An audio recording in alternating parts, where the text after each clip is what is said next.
Hello?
Hey, Mike.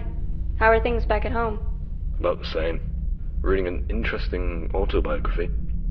What about you? Nothing that interesting. Just gave someone a speeding ticket earlier. Any luck job hunting? I've tried making some calls. Nobody seems that interested, though. You know, I saw an advertisement in the newspaper during my break. Looks like that one family restaurant is looking for work. Which one? Freddy's? It's the only one in town, yeah.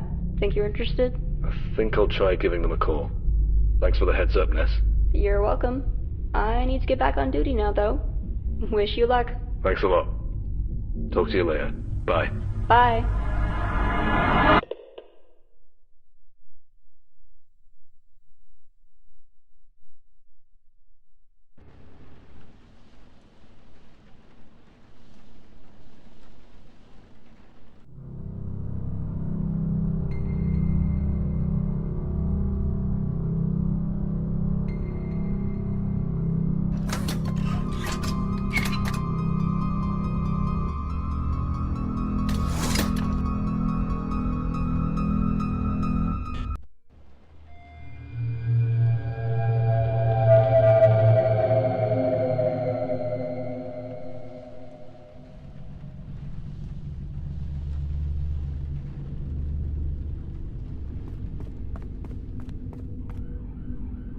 I hope they have a coffee machine.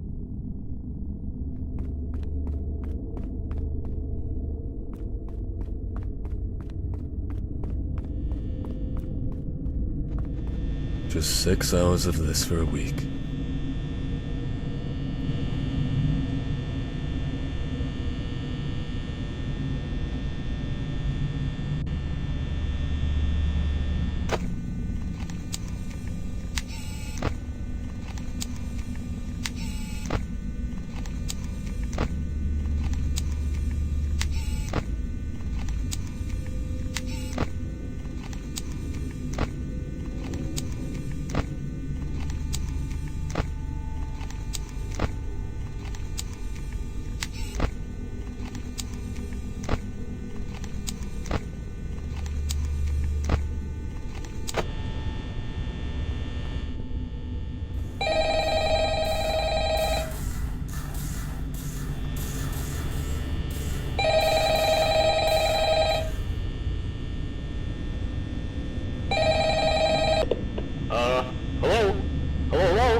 I wanted to report a message for you to, help you get settled in on your first night. Believe it or not, I actually worked in that office before you. I'm finishing up my last week now, as a matter of fact. So, I know it can be a bit overwhelming, but I'm here to tell you there's nothing to worry about. You'll do fine. So, let's just focus on getting you through your first week, okay? Let's see. First, there's an introductory greeting from the company that I'm supposed to read. It's kind of a legal thing, you know. Welcome to Freddy Fazbear's Pizza, a magical place for kids and grown-ups alike, where fantasy and fun come to life. Fazbear Entertainment is not responsible for damage to property or person. Upon discovering that damage or death has occurred, a missing person report will be filed within 90 days, or as soon as property and premises have been thoroughly cleaned of bleach and the carpets have been replaced. Blah, blah, blah. Now, that might sound bad, I know, but there's really nothing to worry about, alright? Also, I want to give you a huge thanks for actually taking the shift this week, since we were kinda tight in legal settlements, so, thanks a lot. Oh, also, while I remember, this is very important, by the way, so listen up. You see those cutesy little characters up on the stage? Those are the animatronics here. Freddy, Bonnie, Chica, respectively. Those animatronics here, they do get a bit, what's the word, quirky at night, but do I blame them? Absolutely not. Look, from their perspective, if I were forced to sing those same stupid songs for 20 years and I never got a bath, I'd probably be a bit irritable at night too. So remember, these characters hold a special place in the hearts of children, so obviously we're gonna need to show them a little respect, right? Okay, so just a heads up, the characters do tend to wander a bit. They're left in some kind of free roaming mode at night. Something about their servos locking up that they get turned off for too long. They used to be allowed to walk around during the day too, but then there was the bite of 87. Yeah. It's amazing that the human body can live without the frontal lobe, you know? Also, just want to mention something about the power here. Now let me tell you something, this building's old, and I mean like old. So the power here gets a bit trippy. And you see the doors on your left and right? Those are used to keep intruders out, and to, you know, keep yourself safe. So, if the power does happen to run out, the doors go up. It's kind of a failsafe, so you don't get stuck inside there. Now, concerning your safety, the only real risk to you as a night watchman here, if any, is the fact that these characters, if they happen to see you after hours during your shift, probably won't recognize you as a person. They'll probably, they'll most likely see you as a metal endoskeleton without its costume on. Now that sounds very bizarre, but stick with me on this one. Now, since that's technically against the rules here at Freddy Fazbear's Pizza, they'll probably try to, forcefully stuff you inside a Freddy Fazbear suit. Now, that wouldn't be so bad if the suits themselves weren't filled with, cross beams, wires, and animatronic devices, especially around, you know, the facial area. So you can imagine how having your head forcefully pressed inside one of those could cause a bit of discomfort and possibly death. The only parts of you that will likely see the light of day again would be your eyeballs and teeth when they pop out from the mask. Yeah, did they not tell you this when they signed you up? But hey, first day should be a breeze. I'll chat with you tomorrow. Check with cameras, and remember to close the doors only if absolutely necessary. Gotta conserve power, alright? Good night.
dum dum dum dum dum dum dum dum dum dum dum dum.